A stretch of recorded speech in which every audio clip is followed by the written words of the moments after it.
नमस्कार, मैं हूं प्रफुल्ल और आप देख रहे हैं स्काई न्यूज़ ग्लोबल। चंबल का बीहड़। चंबल नाम आते ही हमारे जहन में कई डाकुओं के नाम याद आने लगते हैं। वो फूलन देवी हो या फिर रेणु यादव हो या अनगिनत नाम है जो चंबल में डाकू उत्पन्न होते हैं और अपना आतंक एक समय तक बरकरार रखते हैं।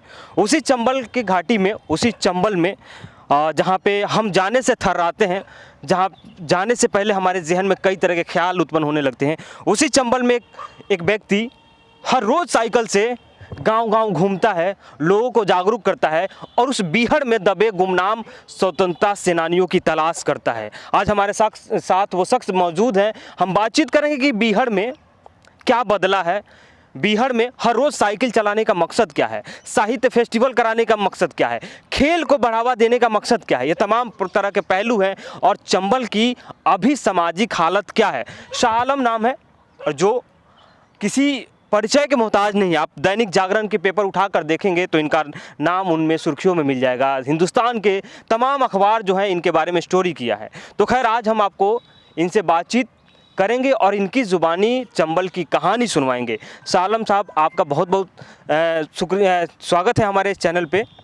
बहुत शुक्रिया आपका। पहला सवाल, चंबल नाम आते हमारे जहन में एक आतंक टाइप पे सोच आ जाता है कि यार चंबल, बीहड़, और ये भी हम कहते हैं कि बीहड़ का बागी कौन है अब?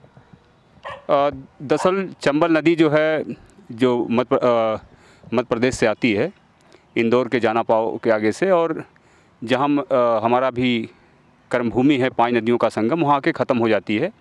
ये करीब जो दूरी पूरी बैठती है 955 किलोमीटर है। इस दौरान पूरी जो है बहुत सारी कहानियाँ हैं चंबल को लेके। कहीं बागियों की कहानी है, कहीं डाकुओं की कहानी है, कहीं ठगों की कहानी है, और बहुत तरीके की यहाँ जो है कहानियाँ चंबल में दफन है, जब उसकी परत दर परत में जाएंगे।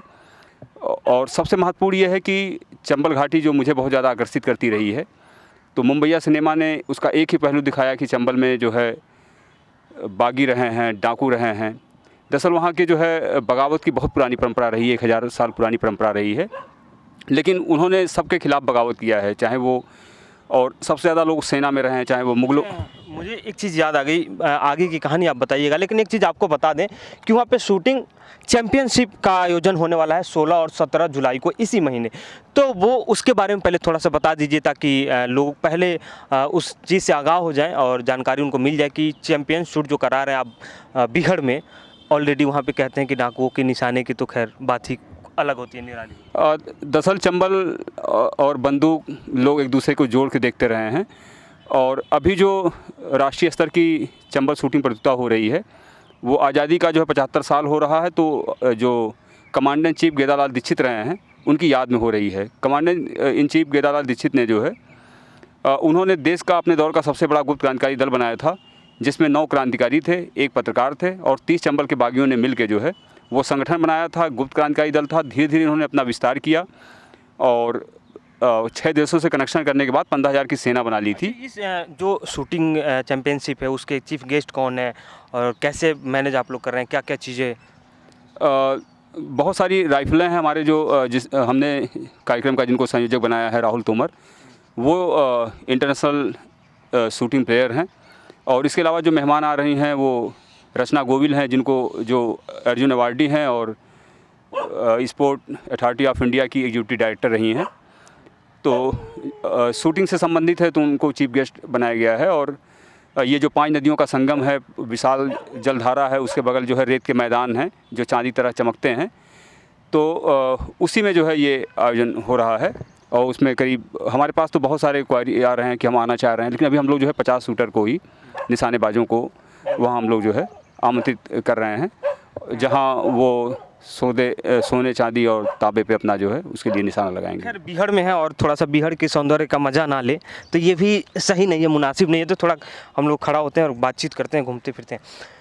हम लोग थे बीहड़ में, जो बागी एक तेवर दिखाया जाना और बगावत की चीज़ें, फूलन देवी जैसे कैरेक्टर को उठा के लाना, उसके बाद में और तमाम नाम है जिन नामों का लगभग 10 कहा जाता है कि 10 ऐसे लड़कियां रही है जो जिनका एक दौर चला है बहुत तक।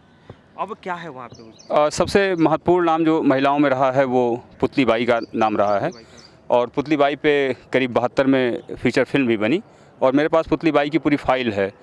तो फूलन देवी के दौरान में उस समय पुलिस से इनकाउंटर कम है, लेकिन पुतली बाई की बहुत मोटी फाइल, मतलब उस समय के जो दस्तावेज हैं मेरे पास उपलब्ध हैं, जो मैंने चंबल आर्काइव बनाया, तो उसमें करीब जो है 30-40 हज़ार दस्तावेज हैं। तो जो पुतली बाई का गांव है, पुतली बाई जो है बेरनी जनजाति की थी जो है। पुतली बाई के गांव में आपको जान के बहुत हैरानी होगी कि पंडित राम प्रसाद बिस्मिल का गांव भी वही बरवाई गांव है। अच्छा, बरवाई गांव, हाँ, जहाँ पे पुतली बाई हाँ, रहती है, राम प्रसाद बिस्मिल के। हाँ, तो जो मेरा वर्क रहा है वो जो आज़ादी आंदोलन के जो योद्धा रहे हैं, वहाँ के उसके जो नायक रहे हैं, उसको लेके रहा है। और राम प्रसाद बिस्मिल जी को जो हथियारों की जिन्होंने ट्रेनिंग दी थी, उनके गुरु थे ये गेंदालाल दीक्षित, जिनके नाम पे चंबल शूटिंग जो चैंपियनशिप होने वाली है, उनके राम प्रसाद बिस्मिल जो है शिष्य रहे हैं। तो बाकी जो है एक पूरी लंबी फहरिस्त रही है, लेकिन आज़ादी आंदोलन के दौरान जो वहाँ के क्रांतिकारी रहे हैं, बाद में जो लाल सेना बनी कमांडर अजूत सिंह भदौरिया, उनके नाम पे अभी हमने एक बहुत बड़ा सा आयोजन किया है। इससे कि आज़ादी के 75 साल बाद उनका जन्मदिन था, तो ना सरकार ने ना समाज ने उनको एक फूल भी नहीं खिराज अकीदत के तौर पे पेश किया। तो हमने वहाँ एक बहुत भव्य चंबल, एक राम प्रसाद बिस्मिल का नाम आ गया और उसका पुतली बाई का नाम आ गया। जैसे अब चंबल नाम आते ही जहन में ये बात आती है कि हम चंबल जाएंगे तो पता ना हम सुरक्षित अपने आप को महसूस करें कि नहीं करें। लेकिन आप हर रोज़ वहाँ पे साइकिल चलाते हैं, जैसे मैंने पढ़ा आपके बारे में, लगभग 780 किलोमीटर से एबव आपने साइकिल चलाया है। उसके बाद एक और अलग कहानी पढ़ा जिसमें 2800 किलोमीटर लगभग साइकिल। हाँ, तो उसको घूम घूम के आप घूमते हैं, कैसा लगता है? आप गाँव में जाते होंगे तो क्या फील करते हैं वहाँ के गाँव? अगर आपके जहन में आपने हिंदी सिनेमा देखा है तो पहले से जहन है, आप डर जाएंगे, वहाँ रह नहीं पाएंगे।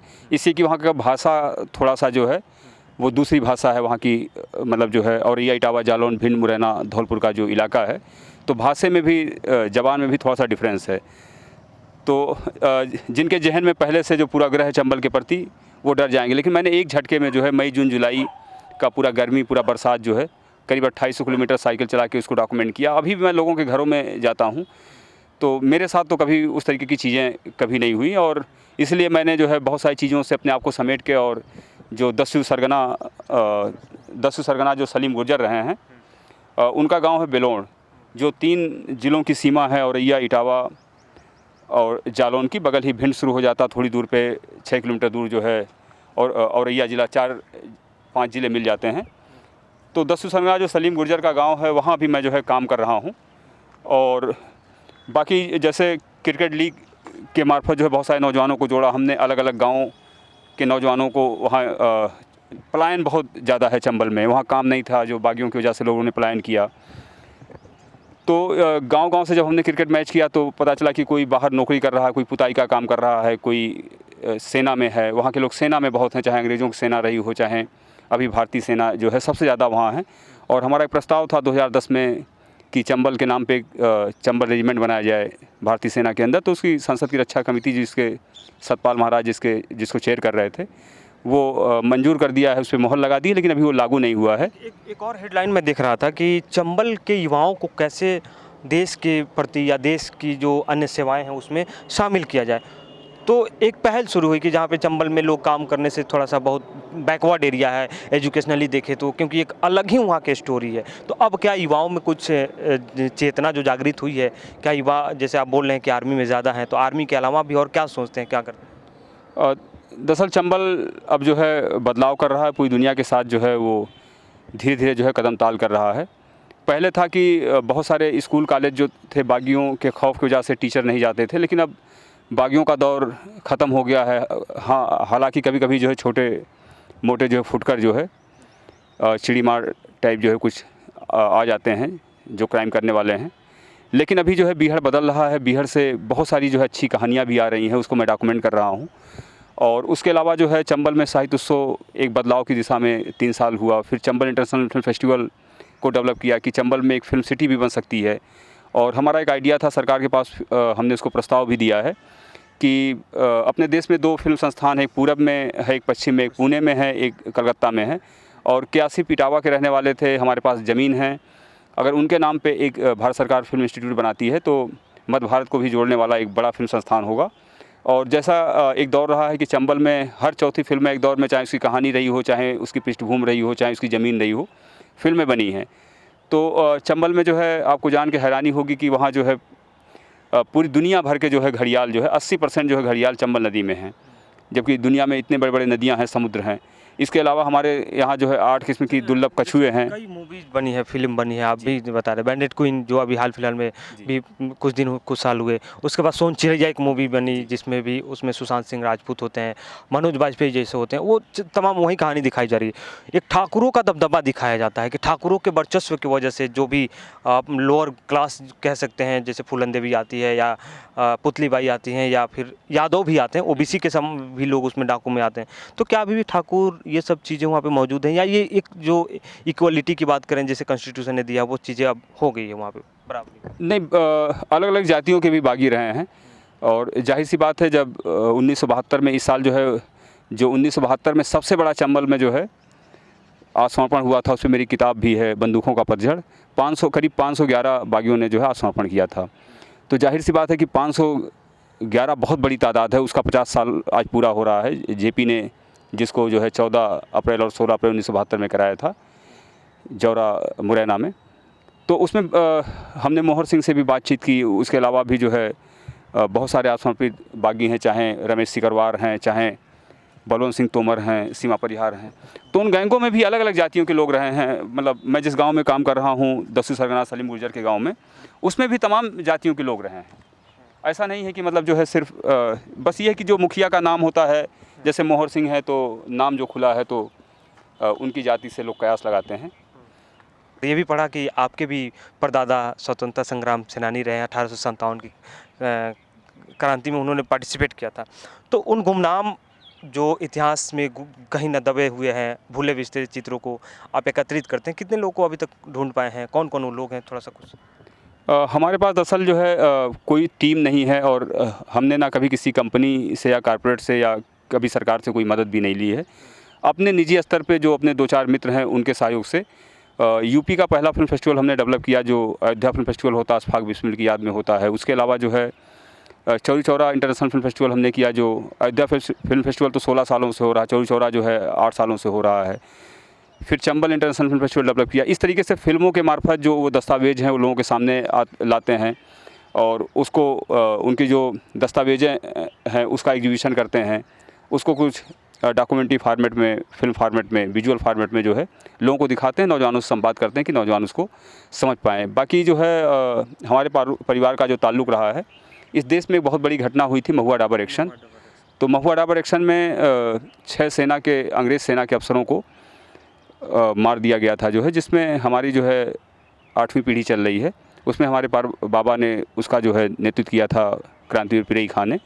और नाम मैं भूल रहा हूँ कि हरदोई कुछ की नहीं, बस्ती ज़िले का वो महुआ डाबर एक बड़ा कस्बा था, जिसको करीब 5000 आबादी को जो है अंग्रेज़ों ने उसको पूरा जो है सेना लगा के उसको उजाड़ दिया, उसको गैर चिरागी घोषित कर दिया। फिर हम लोगों ने वहाँ चिराग जलाना स्टार्ट किया। वो बहुत लंबी कहानी है। फिर हमारे परिवार ने कई बार बदला लिया। फिर हमारे परिवार के जो है 12 साल बाद बाबा के जो युवा बेटे थे उनको जो है फांसी हुई। तो और दूसरी चीज़ ये है कि तो चंबल में भी एक लंबी जो है परंपरा रही है। जब 1857 में जो है अंग्रेज़ों ने 1 साल के अंदर पूरे देश को कब्जे में ले लिया, लेकिन चंबल जो है लगातार आप देखेंगे तो 1872 तक लड़ता रहा। इसी की जो चंबल के जो मिट्टी के पहाड़ हैं या पथरीले पहाड़ हैं, उस समय जो बंदूकें होती थी उसको लोड करने के लिए, उसमें गन पाउडर भरने के लिए भी आपको 1.5-2 मिनट का समय चाहिए। तो आप अगर मैदानी इलाके में किसी से मुकाबला कर रहे हैं तो जाहिर सी बात है कि 2 मिनट आपको आड़ चाहिए। तो मिट्टी के पहाड़ हैं या इस तरीके के पहाड़ हैं, तो आप वहाँ जो है उसकी आड़ लेके जो है अपने दुश्मन पे फायर कर सकते हैं। कई तरह के वहाँ पे फेस्टिवल का आयोजन आप करते हैं, जैसे खेल का हो गया, साहित्य का हो गया। एक चीज़ और मैंने सुना था कि कटहल फेस्टिवल वहाँ पे होता है। तो कटहल फेस्टिवल कराने का मकसद क्या है, क्या होता है उसमें, थोड़ा सा बताइए। दरअसल जब मैं काम कर रहा था चंबल के डॉक्यूमेंटेशन में वहाँ के इतिहास को लेके, तो मुझे पता चला कि जो है चंबल में जो है लोग थोड़ा सा बात बात पे जो है लड़ाई का वो पूरा थोड़ा रहा है, गर्म खून रहा है वहाँ का जो है। तो वहाँ जो है गर्म खून रहता था, तो गर्म खून में पता चला कि जो हत्याएं तक भी हो जाती थी। लेकिन जिनके पास कटहल के 5 पेड़ होते थे उस पे जो है जमानत मिल जाती थी। आपको जान के हैरानी होगी, कटहल के 5 पेड़ होते थे तो जमानत मिल जाती थी। कटहल के 5 पेड़ अगर आपके पास हैं तो उस पे जो है आपको हत्या जैसे संगीन जुर्म में भी आदमी को जमानत मिल जाती थी, राहत हो जाती। तो एक पूरा दौर था जो है कि जिनके पास खेत है वो अपना खेतों में कटहल का पूरा बागान लगाया है, नहीं तो घर के आगे या पीछे या साइड में जो है वो कटहल का पेड़ रखते थे। और कटहल का जो अभी विकल्प पूरी दुनिया में बढ़ रहा है कि उसके जो है कई तरीके के पकवान बनने लगे हैं, उसके केक बनने लगे हैं, उसके जो है शरबत बनने लगा है, उसकी मिठाइयाँ बनने लगी हैं। वो जो हमारे यहाँ गांव में कहते हैं कोवा, जिसको बड़ा पकने के बाद बहुत स्वादिष्ट लगता अच्छा, और उसके मतलब जो है सब्जियों में कई तरीके की, करीब जो है एक लखनऊ में एक साहब हैं वो कटहल का चाप बनाते हैं। वो करीब 80 किस्म के जो है पकवान जो है कटहल से बनाते हैं। कटहल से 80 किस्म के पकवान? वो उनका पूरा बिजनेस उन्होंने पूरा डेवलप किया है। उनको कटहल मैन के नाम से जाना जाता है, हमारे दोस्त हैं अवस्थी जी। तो वो चंबल में भी एक ट्रेनिंग देके वो करने के लिए, लेकिन जैसे आपने कहा कि कटहल का कोवा बहुत स्वादिष्ट होता है, और पूरी देश में जो है कटहल का वो कोवा जो है, जैसे जामुन बिकने लगा आजकल, और कोवा जो है मतलब मुंबई से लेके दिल्ली से लेके छोटे छोटे शहरों से लेके महानगरों तक बिक रहा है। लेकिन चंबल के लोग वो पका हुआ कोवा नहीं खाते हैं। उसको फेंक देते हैं। वो कहते हैं वो ख़राब हो चुका है, उसका बीज निकाल के उसकी सब्ज़ी बना के खाते हैं। अच्छा, पका कटहल खाने का वहाँ रवाज ही नहीं है। जो वहाँ से थोड़ा सा बाहर आया है, बाहर के शहर के टच में रहा, वो भले खा ले। वहाँ का कोई भी स्थानीय आदमी जो चंबल में रहने वाला है पका कटहल नहीं खाता है। तो अभी हमने जो है 5 नदियों के संगम की रेत पे जब कटहल का फेस्टिवल किया, तो उसमें करीब 6 प्रदेशों से कटहल आए थे। और हमारे पास जो है एक थाईलैंड का जो है रंगीन कटहल, एक हमारे दोस्त ने उसको मैनेज किया। वो पूरा गुलाबी कलर का होता है, बहुत खूबसूरत जो है। तो कटहल देखने के लोग आए। और अभी भी जो है चंबल में एक छोटा सा गांव है जो है 5 नदियों के संगम के नज़दीक जो है, मतलब गांव क्या है, पूरा है जो है बरी का पूरा उसको बोलते हैं। उस गांव मतलब जो है उस मतलब मजरा है, गांव का भी एक छोटा सा टुकड़ा है। उसमें करीब जो है पुराने 50 साल 60 साल पुराने जो है 70 के लगभग पेड़ अभी होंगे। और वहाँ 1.5 मीटर तक के कटहल जो है मिट्टी के ऊपर, मिट्टी पे ही इसे रखे हुए आपको मिल जाएंगे। और वो जो है 50 किलो तक के कटहल होते हैं। लेकिन इसको करने के पीछे ये था कि मैंने जो है, जो वहाँ के जिला उद्यान अधिकारी हैं, कई जिलों को मैंने उनसे बातचीत किया कि यहाँ कटहल का रहा, तो उन्होंने कहा कि नहीं, इस ज़मीन पे तो कटहल हो ही नहीं सकता। इसका जो pH मिट्टी का है वो 8.5 है, और हम जो उसका पौधा भी तैयार करते हैं तो ठंड में पाले से ख़राब हो जाता है। लेकिन अभी बहुत सारे चंबल में पुराने पेड़ हैं और हो जाता है। वो तो सिर्फ जो है सरकारी सिस्टम। चीज़ें आपने चंबल के बारे में बताया, तो एक सवाल यह भी आता है कि जो चंबल में जाने से कतराते हैं, तो उनके लिए क्या टूरिज़्म के लिए कोई बेहतर ऑप्शन जो या जाना चाहिए, देखना चाहिए? तो टूरिज़्म के लिए भी एक होता है कि टूरिज़्म जिस प्रदेश में या जिस जगह पे होता है तो एक रोज़गार का अवसर भी होता है, तो इसके लिए कुछ वहाँ पे बताएं। दरअसल क्या है कि चंबल टूरिज़्म को लेके कई बार खूब बातचीतें हुई, लेकिन वो लोगों के जो है भाषणों में रही, बयानों में रही, चाहे वो सरकारी प्रतिनिधि हैं या राजनीतिक दल के लोग हैं, लेकिन कभी किसी ने उसको लेकर ठोस पहल नहीं किया। और अगर चंबल में इतनी चीज़ें हैं कि अगर उसको डेवलप किया जाए तो बेहतर तरीके से हो सकता है। हमने 5 नदियों के संगम पे, जहाँ दिन के उजाले में लोग पहले जाने से कटाते थे, वहाँ रात में जो है कई हमने ऐसे कैंप किए जहाँ महिलाएं, बच्चे अपने परिवार के साथ जो है इंजॉय करते रहे हैं। इससे कि टूरिज़्म के लिए सबसे महत्वपूर्ण चीज़ है कि सुरक्षा। सब लोग पूछते हैं कि हम आएंगे तो कैसे रहेंगे और परिवार रहेंगे कि नहीं रहेंगे। तो हम लोगों ने वहाँ छोटे छोटे कैंप डेवलप किए कि जिससे एक बदलाव हो और लोगों के पास एक जो है मिसाल पेश हो। पुलिस की तैनाती अब आसपास के इलाकों में हो गई है? हाँ, पुलिस की तैनाती है, लेकिन हम लोग अपने स्तर से भाई कोई आएगा तो पुलिस से भाई टूरिज़्म का मतलब है इंजॉय कर सके, काफ़ी चीज़ें देख सके। जैसे वहाँ जो है आदमी आता है तो ये भी देखना चाहता है कि बागी कहाँ रहते थे, एक महत्वपूर्ण ये है। दूसरी चीज़ है कि वहाँ चंबल में नेचुरल साइट, बहुत सारी साइटें हैं, हेरिटेज की बहुत सारे किले हैं। उसके अलावा जो रिलीजियस बहुत सारे साइट हैं, मतलब धार्मिक पर्यटन के लिहाज से बहुत महत्वपूर्ण है। और मिट्टी के रेवाइन आपको वहीं मिलेंगे। जब सीज़न आएगा ठंड का तो पूरा जो है फूलों की खेती के लिए पूरा मशहूर है। आपको पूरे हर तरफ जो है पीला पीला ही फूल आपको दिखाई देगा, जिसको पीले सोने का देश कहा जाता है चंबल को, इतनी सरसों की खेती होती है। और रिलीजियस साइट तो मतलब वहाँ धार्मिक बहुत सारे केंद्र हैं जिस पर लंबी बातचीत होगी। इसके अलावा नेचुरल साइट में मतलब 5 नदियों का संगम है, आप जो एक साथ देख सकते हैं। उसके अलावा जो है उसमें जो है 80% जो है घड़ियाल हैं, मगरमच्छ हैं, डॉल्फिन आपको वहाँ निःशुल्क देखने को मिल सकती है। बाकी उसके अलावा जो 8 किस्म के कछुए हैं। ठंड के मौसम में 200 से ऊपर किस्म की वहाँ जो है देसी विदेशी चिड़ियाँ रहती हैं। बहुत तरीके से चंबल में जड़ी बूटियाँ हैं। और उत्तर प्रदेश में कहीं राफ्टिंग नहीं होती। अभी हमने जो है 11 किलोमीटर की राफ्टिंग का जो है 7 किस्तों में उसका ट्रायल किया है। सरकार परमिशन देगी तो राफ्टिंग भी वहाँ शुरू हो सकती है। बातचीत कर रहे थे हमारे साथ शाह आलम, जो चंबल के घाटियों में दिन रात मेहनत करते हैं, लोगों को जागरूक भी करते हैं और कई तरह के फेस्टिवल का आयोजन कराते हैं। बात रही चंबल की, तो चंबल की एक अलग कहानी है जिसको हमें दिखाया जाता है, लेकिन उससे इतर चंबल के बारे में इन्होंने बहुत कुछ बताया। और हम भी कोशिश करेंगे कि उस बीहड़ के बागियों से भी संपर्क करने की, बीहड़गढ़ के वो बागी जो एक समय तक उनका कह सकते हैं कि अगर गांव की भाषा में बात करें या फिल्मों की भाषा में तो एक दबदबा रहा है, राज चला है। तो कोशिश करेंगे कि उन कैरेक्टरों से भी मिलाने की और उनकी कहानी आप तक लाने की। तो हमारे साथ बने रहिए। और अंत में यही कहूँगा कि शाह आलम जैसे लोग बहुत कम होते हैं जो बीहड़ों में रहकर अपनी ज़िंदगी को छोड़कर दूसरे की ज़िंदगी की बेहतरी के लिए काम करते हैं, और एक ऐसा काम जिसमें हमेशा रिस्क भी रहता होगा, जान माल के डर का खतरा, और एक कह सकते हैं रेगिस्तान टाइप पे जगह में रहना, बीहड़ में रहना, तो ये बहुत कम लोग होते हैं। तो खैर शाह आलम के लिए आप लोग भी इनकी स्टोरी आप देख रहे हैं तो जिस तरीके का अगर कभी ये सपोर्ट सहयोग की बात करें तो ज़रूर करिएगा, और स्टोरी को भी शेयर करिएगा ताकि इनकी कहानियाँ और इनके मेहनत और बाकी चंबल की हकीकत लोगों तक पहुंच सके। तो कैमरामैन राशिद के साथ स्काई न्यूज़ के लिए मैं प्रफुल्ल।